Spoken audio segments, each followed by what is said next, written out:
नमस्कार भाई लोग।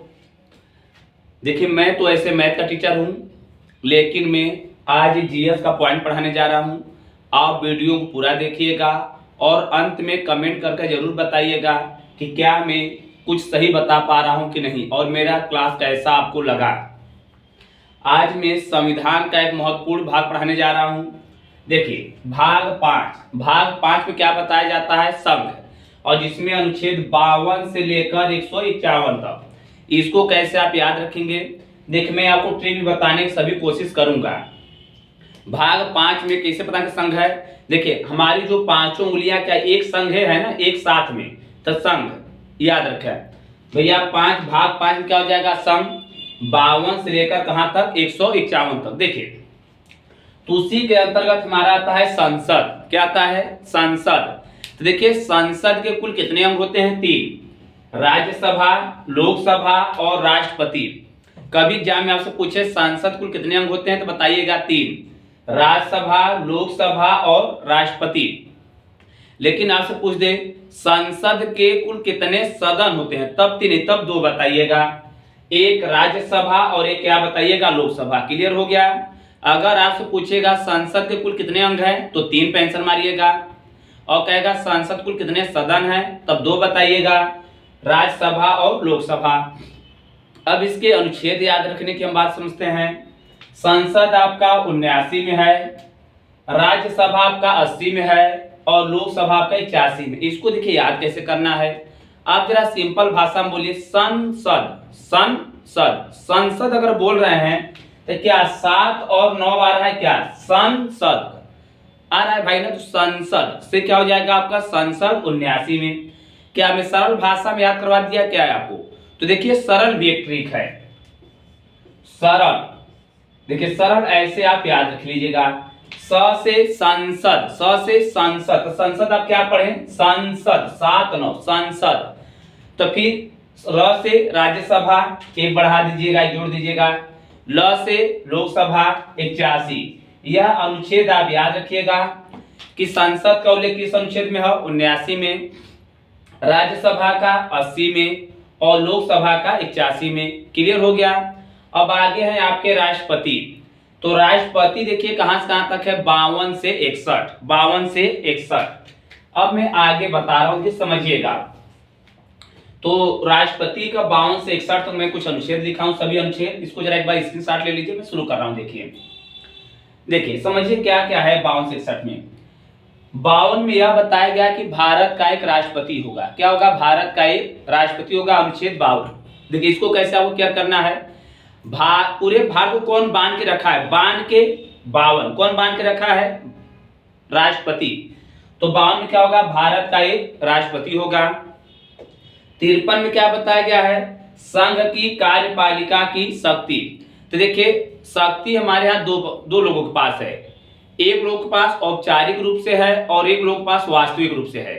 सिंपल एग्जांपल आप ऐसे समझिए, अगर हम किसी डिग्री कॉलेज में पढ़ते हैं तो हम वहाँ के टीचर को जानते हैं, वहाँ के प्रिंसिपल को, टीचर को। तो जो स्कूल का जो शक्ति होता है वो टीचर के पास होता है। लेकिन कोई भी अगर स्कूल में नियम कानून बनाना होता है तो वह प्रिंसिपल बनाता है। इसी प्रकार समझिएगा कि संघ की कार्यपालिका की शक्ति अगर औपचारिक रूप से पूछेगा, संवैधानिक रूप से, तो आप बताइएगा राष्ट्रपति। लेकिन अगर आपसे पूछता है वास्तविक रूप से तो क्या बताइएगा? प्रधानमंत्री। देखिए, आप अक्सर प्रधानमंत्री को सुनते होंगे, न कि राष्ट्रपति को। तो औपचारिक राष्ट्रपति और वास्तविक कहेगा तो प्रधानमंत्री। वीडियो में समय लगेगा लेकिन धैर्यपूर्वक पढ़िएगा, एक ही बार में आपको क्लियर हो जाएगा। 54 में आ जाइए, राष्ट्रपति का निर्वाचन। इससे जरा आप समझिएगा। तो देखिए, पहले आप यह समझिएगा कि जो राष्ट्रपति का निर्वाचन होता है वह अप्रत्यक्ष होता है। वह क्या होता है भैया? अप्रत्यक्ष होता है। इसका मतलब यह हुआ कि राष्ट्रपति को जनता द्वारा सीधे नहीं चुना जाता है। जनता द्वारा चुने गए सदस्य जो होते हैं वह उनको चुनते हैं, इसलिए क्या होता है? अप्रत्यक्ष। जिनको हम डायरेक्ट चुनेंगे वह प्रत्यक्ष होंगे, जिनको हम डायरेक्ट नहीं चुनेंगे वो हमारे लिए क्या हो जाएंगे? अप्रत्यक्ष। और राष्ट्रपति को वोट कौन कौन देते हैं, कौन कौन चुनते हैं? देखिए, एक आप समझिएगा संसद में, और देखिए एक होता है आपका विधानमंडल। विधानमंडल देखिए, तो जो संसद होता है उसमें आपको बताया गया राज्यसभा होता है और लोकसभा होता है। उसी प्रकार जो विधानमंडल है उसमें आपका विधान परिषद होता है, विधान परिषद और विधानमंडल, विधानसभा होता है, विधानसभा। अब जरा इसको बातों समझिए। तो संसद में राज्यसभा लोकसभा, जो यहाँ पर राज्यसभा होता है वहां पे क्या होता है विधान परिषद, यहाँ पे जो लोकसभा होता है वहां पे विधानसभा होता है। देखिए तो राष्ट्रपति को कौन कौन भैया वोट देते हैं, राज्यसभा, लोकसभा और विधानसभा के सभी सदस्य नहीं, यह गलत हो जाएगी बात। राज्यसभा, लोकसभा और विधानसभा के सभी निर्वाचित सदस्य, यह याद रखिएगा, न कि सभी सदस्य। इसमें अंतर क्या है, क्योंकि राज्यसभा में 12 लोगों को राष्ट्रपति मनोनीत करते हैं और लोकसभा में 2 एंग्लो इंडियन होता है। इन सबको छोड़कर कभी एग्जाम में आपसे पूछेगा कि राष्ट्रपति के चुनाव में कौन कौन भाग लेते हैं, तो आप याद रखिएगा राज्यसभा, लोकसभा और विधानसभा के सभी निर्वाचित सदस्य, यह सही होगा। क्लियर हो गया। अब देखिए 55 में निर्वाचन की रीति। तो निर्वाचन की रीति कैसी है, एक संगुणी मत द्वारा। इसका मतलब समझिए, यह शब्द जो लिखा इसका मतलब क्या है। देखिए हम लोग अपनी तरफ जो वोट देते ईवीएम, एक मशीन होता है, लेकिन राष्ट्रपति का चुनाव ईवीएम के द्वारा नहीं होता है, यह एक कंप्लेंट द्वारा होता है। उसमें क्या होता है, इस एग्जाम्पल सिंपल भाषा में समझिए। अगर मान लीजिए 3 प्रत्याशी हैं ए बी सी, तो आपको इसमें से तीनों लोग को चुनना पड़ता है। आपको क्या करना पड़ता है, आपको प्राथमिकता देना पड़ता है कि पहले पर हम इन्हें चुन रहे हैं, दूसरे पर इन्हें हम कर रहे हैं, तीसरे पर इन्हें हम कर रहे हैं।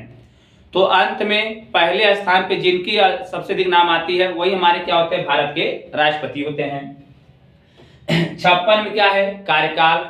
देखिए जो हमारे भारत के राष्ट्रपति होते हैं उनका कार्यकाल 5 वर्ष होता है, लेकिन कब से, जिस दिन वो शपथ ग्रहण कर लेते हैं उस दिन से 5 वर्ष तक।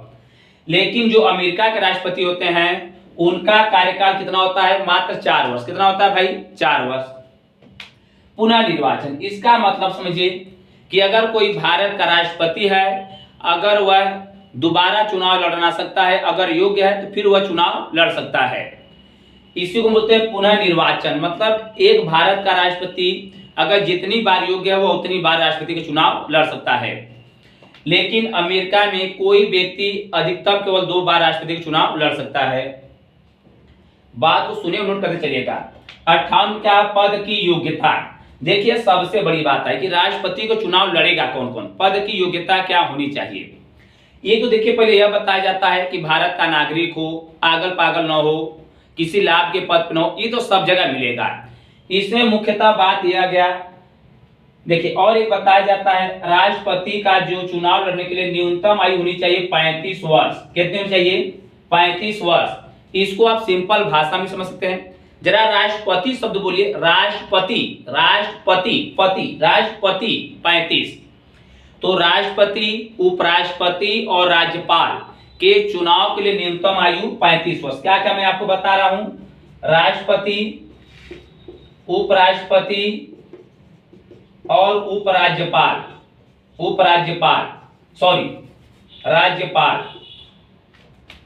राज्यपाल, इन सब के चुनाव के लिए न्यूनतम आयु आपकी क्या होनी चाहिए, 35 वर्ष होनी चाहिए। क्या होनी चाहिए आपकी, 35 वर्ष।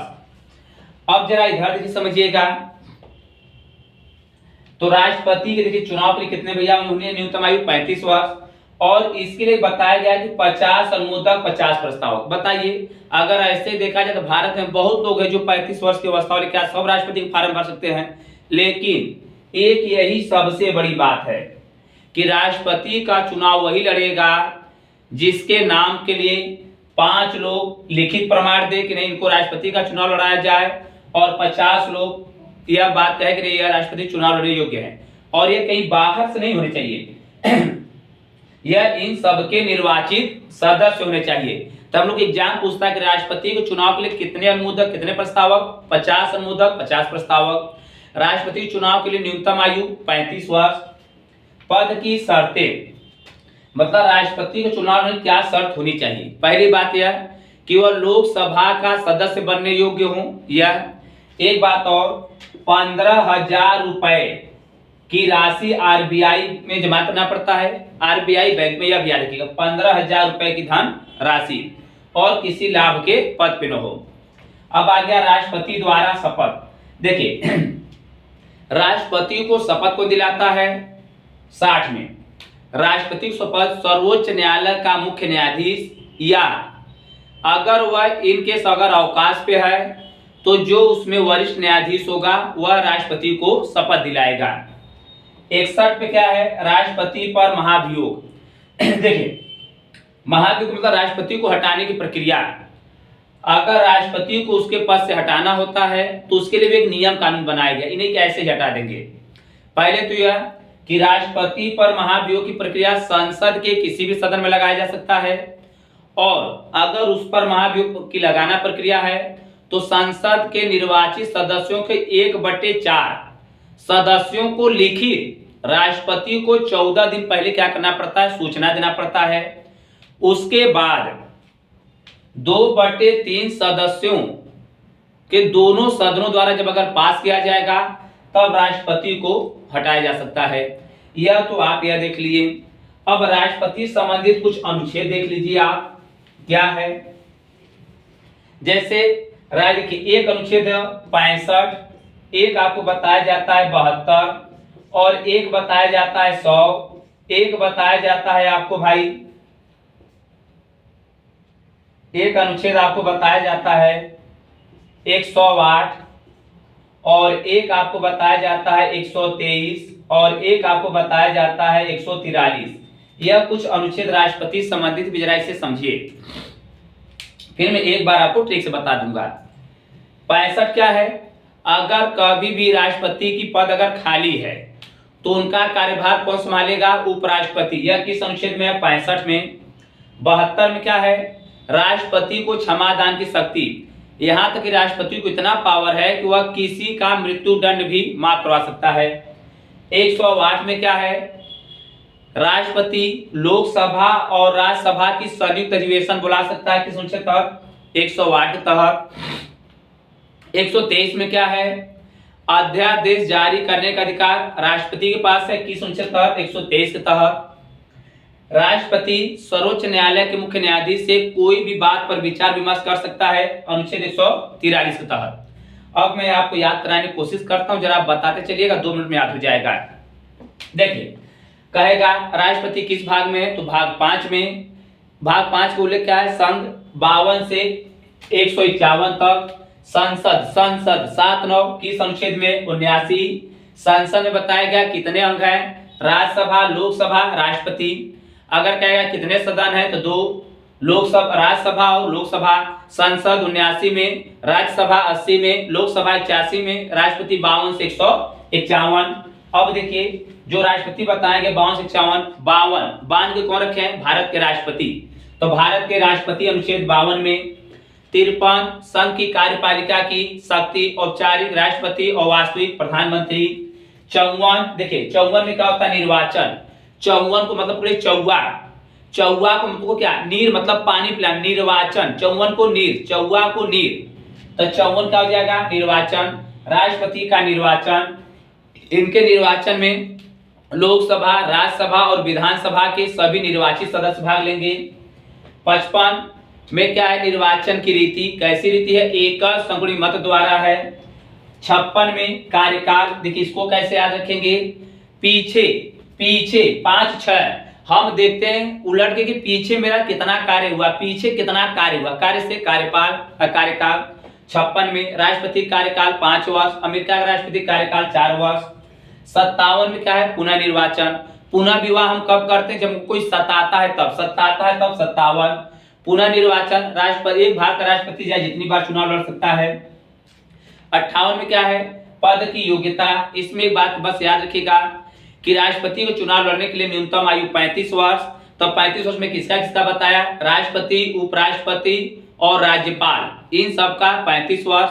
और कितने अनुमोदक, कितने प्रस्तावक, 50 अनुमोदक, 50 प्रस्तावक। यह 59 में क्या है, पद की शर्तें बताया गया, वह लोकसभा का सदस्य बनने के योग्य होने चाहिए, और 15,000 रुपए की राशि आरबीआई के लिए जमा करना पड़ता है। 60 में क्या है, शपथ। राष्ट्रपति को शपथ कौन दिलाता है, सर्वोच्च न्यायालय का मुख्य न्यायाधीश। अगर वह नहीं है तो अन्य न्यायाधीश। अगर कहेगा 61 में राष्ट्रपति पर महाभियोग की प्रक्रिया। देखिए, और 65 में क्या बताया, सब ठीक आपको बताया था। हमारे पिताजी अगर 65 ले लेंगे, 65 वाला लेंगे, तो फिर उनका कार्यभार हमको संभालेगा, हम संभालेंगे। तो 65 मतलब 65 में अगर राष्ट्रपति नहीं रहेगा तो उनका कार्यभार कौन संभालेगा, उपराष्ट्रपति। 72 में क्षमा दान की शक्ति। बताइए, अगर कोई सजा आपको मिला है, अगर उसे कोई माफ कर देगा तो आपकी जिंदगी में बाहर आ जाएगी, बाहर से 72। 108 लोकसभा राज्यसभा की संयुक्त अधिवेशन कौन बुला सकता है, राष्ट्रपति। 123 अध्यादेश जारी कर सकता है राष्ट्रपति, 1 2 3 अध्यादेश।